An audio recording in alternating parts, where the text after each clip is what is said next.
বাইরে আমার বাড়ি থেকে আমার বাড়ি তোর আর কোনোদিন না দেখি। ভাই কি এমন আমি করলাম যে তুমি আমার আজকে বাড়ি থেকে বাই করে দিতেছ? আমারটা খাস, আমারটা ভরসা, আমার বউর সাথে গঞ্জাম করছে, এই বাড়িতে মানে জান তোর না দেখি। এই অটো যাবেন? আরে বাইক না, তুই তুই অটো চালাইতেছিস কে? ভাই বাড়ির থেকে বাইর করে দিছে।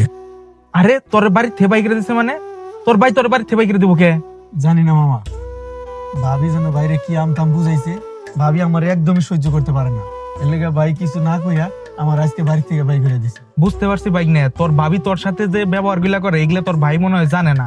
বাইক না, তুই টেনশন করিস না, তোর ভাইয়ের ব্যাপারটা আমি দেখতেছি। চল বাজারে যাই। বাইক না, কি এমন হয়েছে যে রুবেলের বাড়ি থেকে বাইক করে দেনা গেলো তোমার? আরে মামা কই না, কামাই রুজি তো করে না, সারাদিন শুধু আমার বউর সাথে ঝগড়া করে। এখন আমার একটা বাচ্চা আছে, তুমি কও ওর জন্য কি আমি বউ বাদ দিয়ে দেবো নাকি? বাইক না, তুমি মনে হয় আসল সত্য ঘটনা জানো না। শোনো মামা, সত্য মিথ্যা জানি না, ওর ব্যাপারে তুমি আমার কাছে কোনো কিছু কবা না। বাইক না, তোমরা আমি এটা কইতাম না, তোমরা যদি আমার বোনের সন্তান না থাকতা, তুমি তো খালি তোমার বইয়ের কথাটাই শুনছো, কিন্তু কখনো কি তোমার বাইরে জিজ্ঞেস করছিলা যে বিষয়টা আসলে কি হয়েছে? এত কথা জানি না মামা, ও যে আমার বউয়ের হাতে কি ব্যবহার করে, এটা আমার বউ খাইতে কয়, বইতে কয়, শুইতে কয়, অশান্তিতে ঘুম আসে না মামা, এজন্য আমি ওর বাড়ি থেকে বাইক করে দিছি। শোনো বাইক না, তোমার বাড়িতে অশান্তি হবো বললে তোমার ভাই কিন্তু তোমার কিছু বলে নাই, আর তুমি বলতেছো যে তোমার বাইরে কোনো কিছু জিগাবার প্রয়োজন নাই।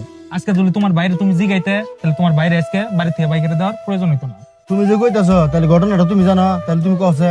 তোমার সুমন্তি যে দেশের বাইরে থাকে, তোমার বউরে তোমার ছোট ভাই বলছিল দেশের বাইরে পাঠায় দেওয়ার জন্য। বিদেশ গেতে যে 18-20 লাখ টাকা লাগবো, এই টাকাটা তো তোমার গাইড থেকে যাবো, এই টাকাটা জানি তোমার না দেন আগে, এই কারণে তোমার সাথে পেস লাগাইয়া তোমার বাইরে বাড়ি থেকে বাইক রয়েছে তোমার বউ। আচ্ছা মামা, বিষয়টা আমি জানলাম, আমি এখন দেখি রুবেল কই আছে।